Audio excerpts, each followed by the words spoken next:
I'll go for. And welcome to the Marcus and Mike Show. I am Mike. My man over here to the left is Marcus. Marcus, how you doing today, bud? I'm doing pretty good, Mike. How's it going? It's doing all right. Kansas City Royals are doing pretty well in the Major League Draft. Round three starts here, and I think it starts right about now as we're recording this show, actually. Yeah. So, kind of looking forward to see what happens. Although most of these draft prospects never really ponder out all that much. Usually at the top 10 do all right, but that's usually about it. But it is what it is. But yesterday's show got cut a little short.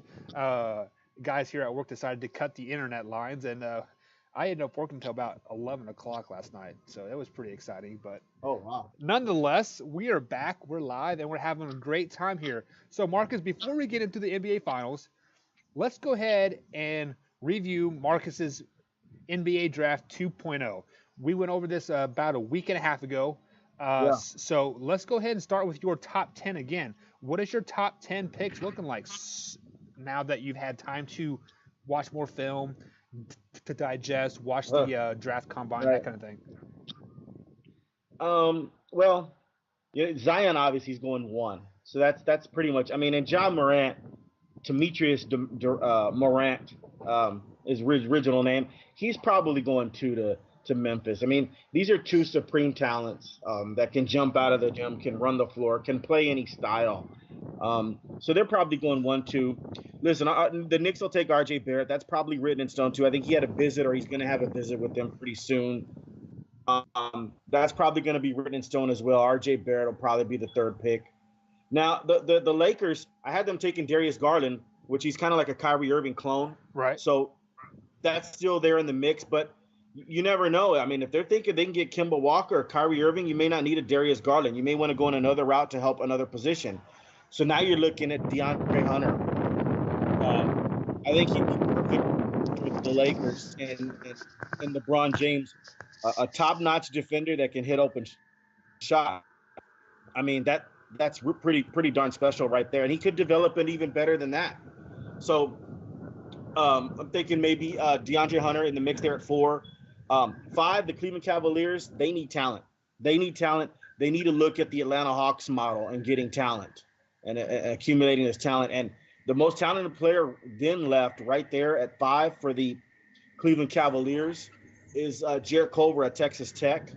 And then Phoenix will be the happiest if this falls the way on the board, the way my board looks. Phoenix Suns need a running mate to go with Devin Booker. So I'm taking Darius Garland with the 6th pick there.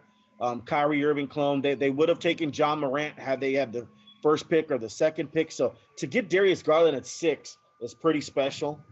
And then the draft kind of begins here. That first 6 is pretty impressive. The top 2 are impressive. Then that next 6, I think, are kind of written in stone. The next 4 are kind of written in stone, which makes the top 6 kind of written in stone there. You can just mix and match 3, 4, 5, and 6. But then it kind of begins again at 7, the draft. I think the Bulls will take Kobe White, point guard out of North Carolina. Super fast, competitive kid, and is hitting his jumpers. He's exceptionally well. Atlanta can go in a lot of different directions here. Cameron Reddish would be a good one. Jackson Hayes, Brandon Clark. Either way you go here, Rui Hachimura might be in the mix here. Although I think Brandon Clark, his teammate, might have passed him up in these past few weeks.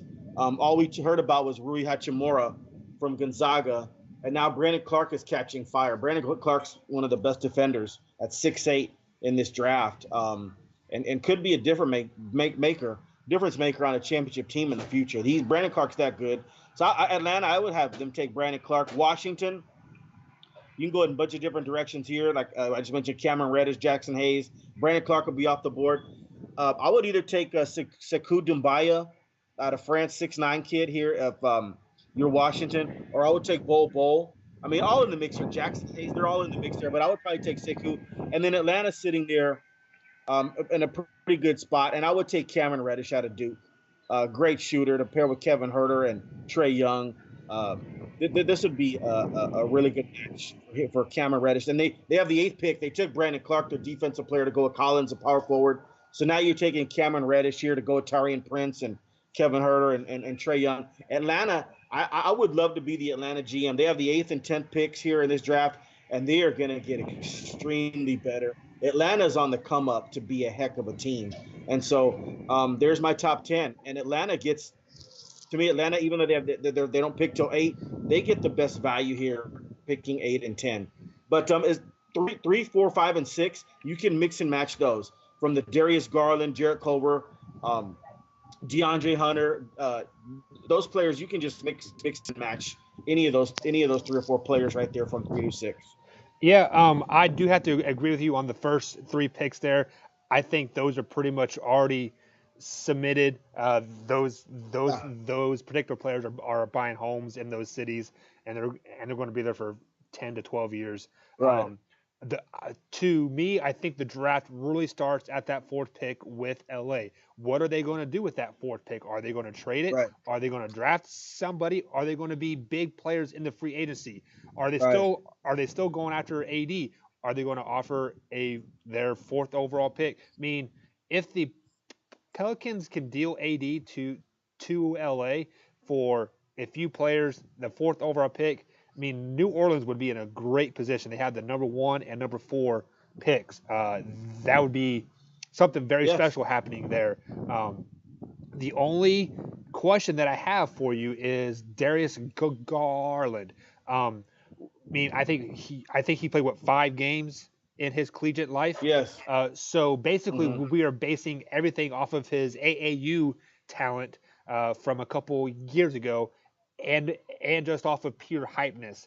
I mean, yes, he is a good player. The 5 games that I saw him play, he was very, very solid, very, very good player. But the 5 games scenario there in college, I think, is going to hurt his draft stock a little bit. We saw it with Michael Porter Jr. last year with the Mizzou Tigers. He had all the talent in the world. Where is he at now? We don't know. I think he's fumbling around in the G League if I'm not mistaken. The Nuggets took him last year, and he's been injured. So hopefully he'll make his debut game 1 next year. Right. So with that being said, I want to say some of the teams in the top 10 might be a little gun shy going after a injured player such as him. Yes, it was I believe it was an ACL, right? Or it was ACL or Achilles. I can't remember for sure. Yeah, I think. It's his knee. It's his knee. It might have been a meniscus tear, but right. It's his knee. Well, but like either way, he was out all year, so he should be 100% healthy. But is his body ready to play in the NBA level? I don't think so, and like that's going to drop him out of the top 10. A player to watch for that I could really see sliding into the top 10 is Keldon Johnson from Kentucky. This kid is really impressive. He reminds me of Kawhi a lot. Just the way he goes on the court, he does his job, and he doesn't talk, he doesn't get in trouble. But pretty much other than that, I had to concur with you with most of your picks. Like I said, I don't know anything from the kid from France, just besides that I've seen on the highlight tapes. And he is definitely a special talent on the highlight tapes, but anybody looks good on highlight tapes. So I don't know. I saw a couple of mock drafts from a couple of people, and they had Keldon Johnson going 19 to San Antonio. Right. And if that happens, I'll do a backflip, and so will the Spurs organization. You're talking about a 6'6" multidimensional player that can shoot it, run the court very well, great vision, good defender. And the Spurs don't need any other guards, but you at 19, if Keldon Johnson's sitting there and the Spurs believe that might be the Spurs believe that is the best player in the draft, you draft 6'6" Keldon Johnson from Kentucky. I don't care how many guards we have or anything. You got to accumulate talent. And so, if he was sitting there and he was the best player on the board, you take him. And in today's NBA, Michael, it's like I said, it's almost become positionless. Keldon Johnson can play the 3. He can be there in a small ball lineup. So, there is no you're not pigeonholed into one position hardly anymore in the NBA. Keldon Johnson would be, if he passed to 19, that would be a great pickup. I love Keldon Johnson. Yeah, that would be a steal of the draft if he dropped it down that low. Yeah. The only position that I really don't see him playing ever is a point guard, simply because I never seen him really handle the ball Besides Yeah. he put the ball like on the court a couple times to drive to the hole. So I'm not for Yeah. sure how his ball handling skills are in the open court. But yeah, 2 through 5, put him in like anywhere. Um, also, And the Darius Garland. Go ahead. yeah, no, go ahead. I'm sorry. No, and the Darius Garland thing, I don't see him falling out of the top 10 to answer your question about that. But I do see him slipping to 6. Yeah, So, he went from 4 to 6. He'll lose maybe $1 million. Throughout the duration of a contract. it's That's just $1 not, million. I mean, it's not. yeah, it's just $1 million. But no, you're right, because the Lakers, they may not want to wait on the next Kyrie Irving. LeBron doesn't have time for Darius Garland to develop into Kyrie Irving. He needs a DeAndre Hunter, a 3 or 4 year starter at Virginia. The body's already ready to come in and hit open threes and play great defense. DeAndre Hunter would be then the pick for the Los Angeles Lakers. And Cleveland doesn't need Darius Garland. They got Colin Sexton. So now you're looking at Phoenix with a chance to nab, a talent point guard Darius Garland. I think Phoenix would nab him at 6. But Lakers need a ready-made player right now, and that would be DeAndre Hunter. Yeah, and Of Virginia. Just to hit on your point with Cleveland there, they need to hit that reset button. They need to be the upset 12-year-old kid getting beat by their friend, pushing that reset button on the PlayStation. They really just need to do well in this draft, because they are not going to change their team overnight with this in this draft. So they really need to get quality players that are going to do good things for them for like a long time. So if Darius Garland drops to them, they better pick him up, because he is going to be a pretty solid player. From the things I've seen, I just don't think he is a top 4 talent, I guess I could say. He's definitely top 10, but top 5 is pushing it. So give or take. Sure.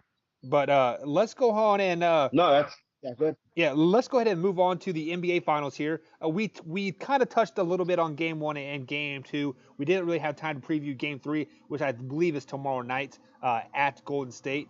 The series is tied 1-1, going to Golden State. First things first, who do you got winning Game 3? I have Toronto winning Game 3. I think they bounce back and win this one. And if Toronto had won Game 2, I would have probably picked Golden State here in Game 3, because Golden State would have been the more desperate team. But I'll tell you what, this is going to get a little scary for Toronto. I understand Golden State's got a lot of injuries and stuff like that, and people are hurt. But Toronto better win Game 3, because what I'm hearing is Kevin Durant's probably going to be ready to go back and suit up Friday night in Game 4. And if he does that and playing, it's almost going to be a wrap. I mean, Golden State can't be beaten with all those guns.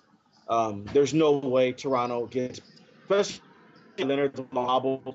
So Toronto, right now, Toronto's in desperate mode right here. They better win this Game 3, or this finals might be over.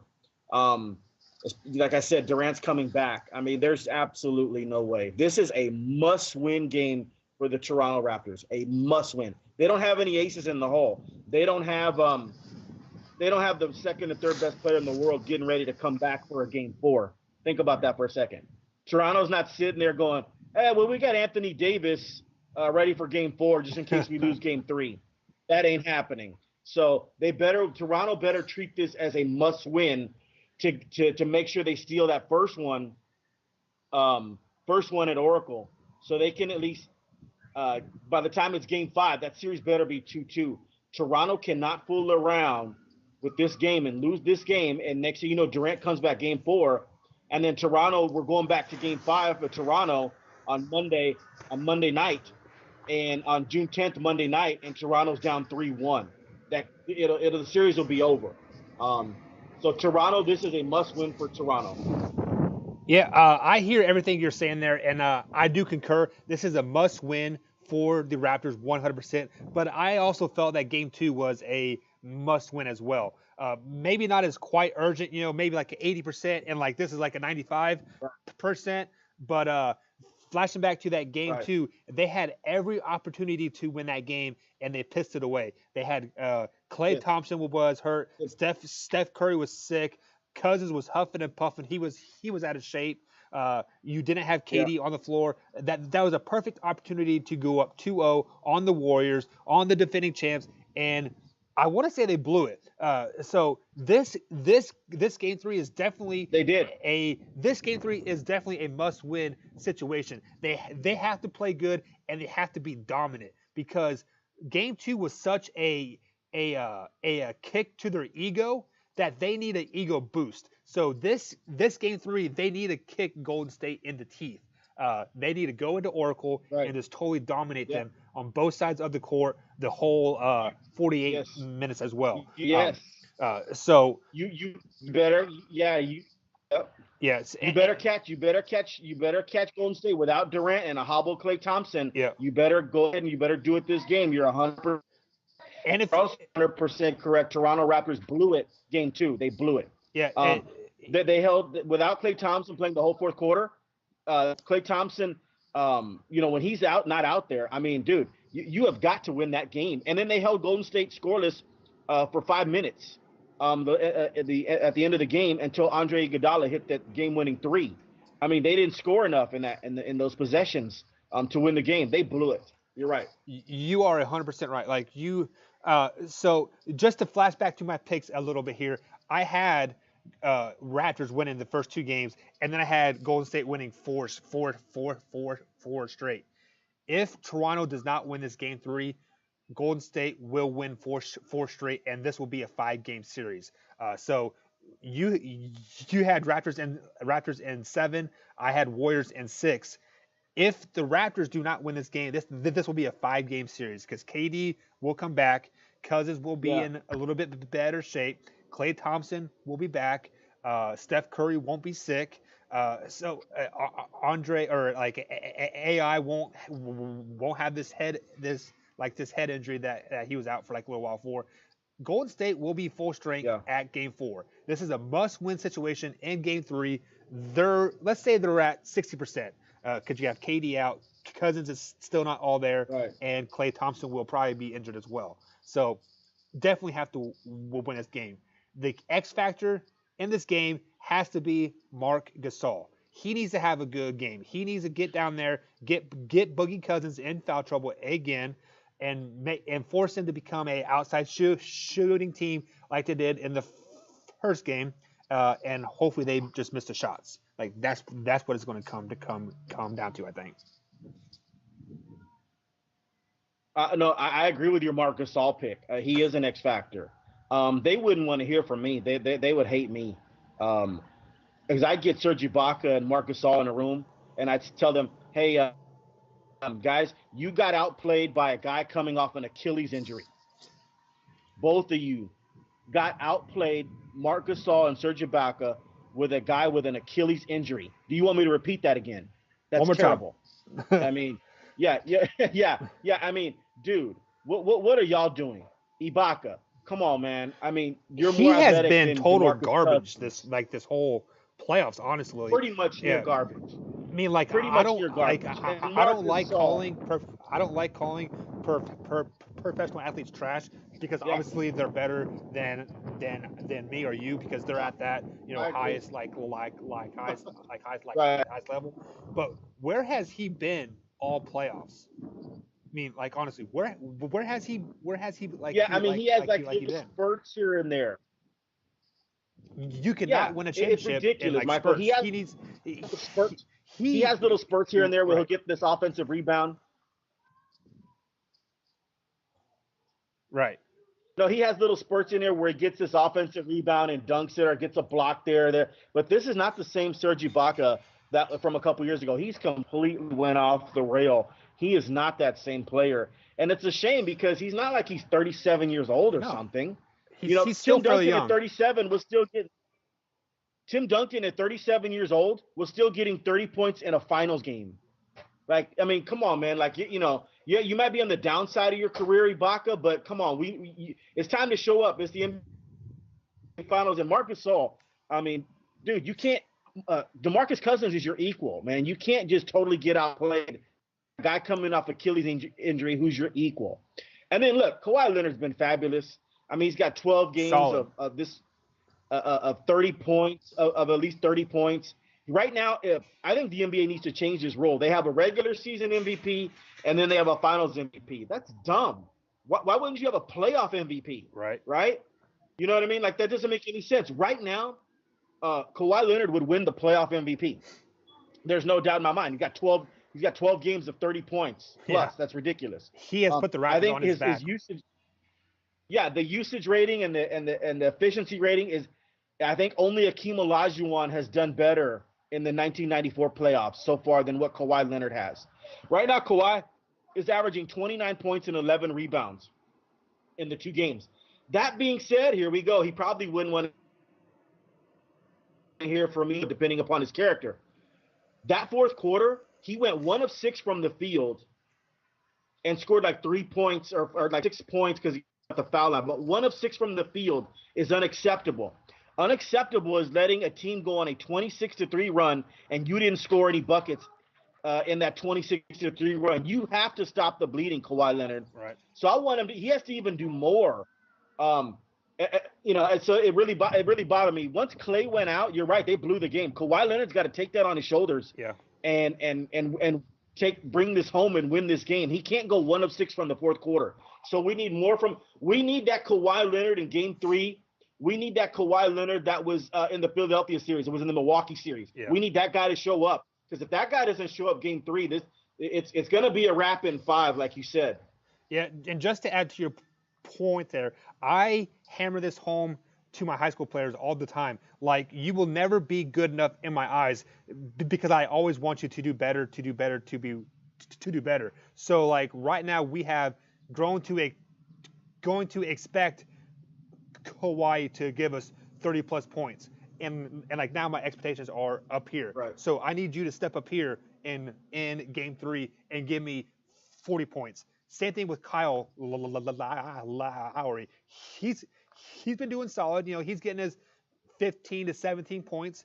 Step up and give me 20 points. Just take a couple steps better, because you have to knock Golden State in the teeth this game. You have to give them a blow. You have to say, whoa, we need KD. Whoa, we need Clay. You know, you want them to second guess everything that they are doing from here on out after this Game 3. Right. And I want Raptors to win. I dislike Golden State. No, I hate Golden State. Yes. I hate their cocky attitudes. And it starts at the top. So, Steve Kerr, I don't like you anymore either, man. Get out of here with that. So you have... He lets inmates run the asylum, and he can't even tell Draymond Green to turn the music down, and Draymond Green tells him, F you. Yeah. Did you ever see that a couple of months ago? No. Yeah, I mean, that's ridiculous, dude. Like, that's... Imagine that happening with Greg Popovich or something. Yeah, Steve Kerr... he is whatever. Get a handle on your team, Steve Kerr. Yeah, but it is what it is. Game 3 is. And then also, good. Must win. Say that again. You were about to say Game 3 is a must win. And Kyle Lowry, come on, hey. Yeah, Game 3 is a must win, like you said. And Kyle Lowry, come on, man. Hey, it's time for you to give me one of your 30-point games or something. Fred VanVleet is absolutely outplaying you at the point guard position. I know that Coach Nick Nurse is playing y'all at the same time. So Kyle Lowry's kind of playing, the de facto 2 guard, because he can shoot it well and he's a good defender. Right. They're both 6 feet tall. It's amazing you can get away with guards like that, that are 2 short guards that are my height. But Kyle Lowry's got to show up. I mean, he's taking the charges. I understand that he's doing well, but we need buckets from Kyle Lowry. He needs another, maybe not 30-point game, but I mean, that'd be nice. That'd be great. If he gets 30, they'll probably win. But we need at least a 20-point game. You're an all-star, Kyle Lowry. It's time for you to wake up offensively as well. We need him to average 20 points in Game 3 through 7 here on out. Oh yeah. And then we need 20 points between Marc Gasol and Serge Ibaka. Those two combined need to get 20 points as well.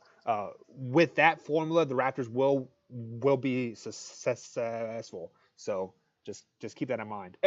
And listen, I know Siakam had 32. Yeah, and I know Siakam had 32, and then he only had 12 the next game, and everybody's like, see, I told you he wasn't that good and all that baloney. Siakam, I'm not worried about Siakam. He's a sub. He does so much. Yeah, no, he does so much for Toronto. No, he's going to be an all-star. He's not a sub. He averaged 17 points per game this year. Right. They could have made the all-star team this year. He's that good. He's that talented. I'm not worried about him. He has to do so much. He's even getting double teams now sometimes, and he throws it out to Gasol or whoever.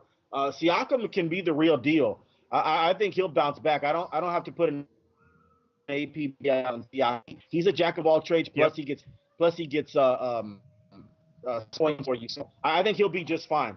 But I expect a big game from Siakam too, because he's hearing chatter too. These players hear this chatter. Draymond Green shut you down, and boy, I'd love to talk to Siakam before the game. You let a 6'7", most of the time out of shape, that can't jump higher than me, beat you in a basketball game and play better than you, and that's Draymond Green. Right. So I would let Siakam know, man, you're more talented, you're a better athlete than Draymond Green, and let's get it together, man.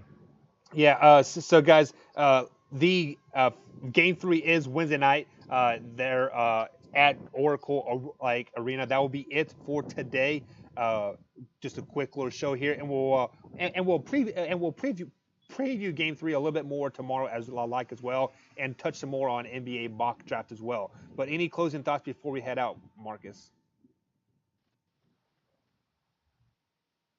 No, nothing really. I mean, he just, Toronto must win.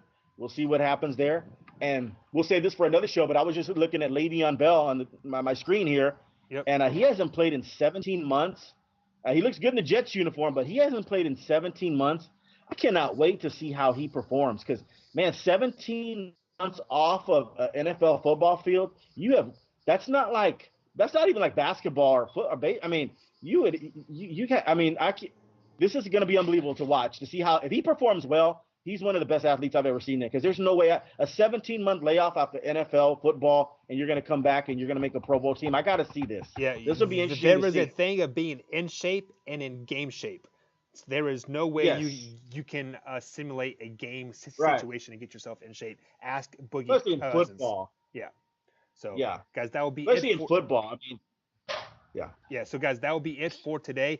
Tomorrow, like I said, we'll preview the game a little bit more and talk some OTAs as they get going here full and heavy again as well. So, guys, join us tomorrow, same time, same place. Be sure to like, comment, subscribe, all that good stuff, and we'll catch you tomorrow.